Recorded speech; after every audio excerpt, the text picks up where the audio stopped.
उन्हाळ्याच्या दिवसामध्ये आपल्याला जास्त प्रमाणात तहान लागते आणि असं वाटतं का सारखं पाणी प्यावं, नाही तर काहीतरी पित राहावं. म्हणजे आपली बॉडी ही डिहायड्रेट होत असते आणि बॉडी फार गरम होते, उष्ण वाढते, शरीरामध्ये उष्णता वाढते, हीट होऊन जाते, पोटाचे विकार निर्माण होतात, लघवीचे विकार निर्माण होतात, हातापायाला जळजळ आगाग व्हायला सुरुवात होते. मग या सगळ्या गोष्टी आपल्याला जर का बऱ्या करायच्या असतील आणि या सगळ्या गोष्टींमध्ये पडायचंच नसेल, आपल्याला असं होऊच नाही असं वाटत असेल, तर काय करावं? सर्वात साधा सोपा घरगुती उपाय सगळ्यांना माहिती आहे. आपली आई आजी ही लहानपणापासून करत आलेली आहे, पण आपण करत नाही, त्याच्यामुळे आपल्याला त्रास होतो उन्हाळ्याचा.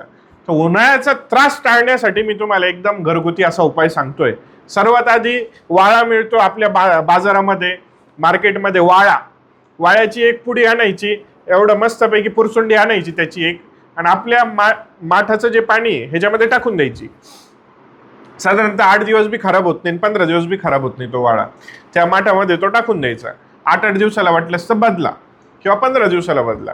तर हे सुरुवातीला करायचं, वाळा घातलेलंच पाणी प्यायचं.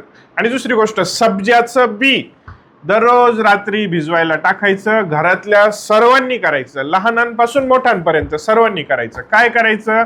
सब्जाचे बी रात्री भिजायला टाकून द्यायचे, 1 चमचाभर टाकून द्यायचे, आणि सकाळी उठले का त्याचे 1 चमचाभर जर का भिजवलेलं असलं तर किती मोठं होतं ते. मग त्याच्यामधून अर्धा चमचा सगळ्यांना प्यायला द्यायचं. त्याच्यामधून अर्धा चमचा सब्जाचं बी सगळ्यांना प्यायला द्यायचं. सकाळी उठल्याच्या नंतर आणायचे पोटी घ्यायचं, त्याच्यावर मस्तपैकी पाणी पिऊन टाकायचं. सब्जाच्या बी मध्ये भरपूर प्रमाणात फायबर असतं, भरपूर प्रमाणात पाणी साठून राहतं, आणि ते आपल्या आतड्यामध्ये जाऊन फायबर जास्त राहिल्यामुळं आपल्या शरीरामध्ये पाणी हे टिकून राहतं. शरीरातलं पाणी हे लवकर निघून जात नाही. आणि सब्जाचं बी हे डायुरेटिक आहे, म्हणजे लघवी जास्त घडून आणतं. दुसरी गोष्ट, शरीरामध्ये न्यूट्रिएंट्सचा जो पुरवठा आहे ते सब्जाच्या बी मधून भरपूर होतो.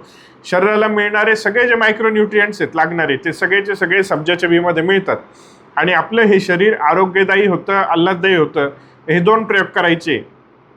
उन्हाळ्यामध्ये तुम्हाला कुठलाच त्रास होणार नाही, कसलाच त्रास होणार नाही.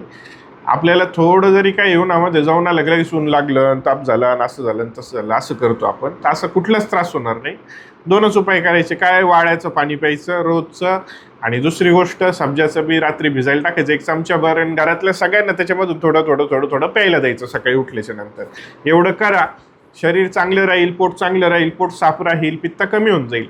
सब्जाचं बी पित्तशामक असतं, थंड असतं, शरीराला एकदम थंडावा देतं. कोणाला जर का लघवीचे त्रास होत असेल, आगाग होत असेल, जळजळ होत असेल, ते पण बरं होऊन जाईल. संडासच्या ठिकाणचे जे पण त्रास होत असतील ते सुद्धा बरे होतील.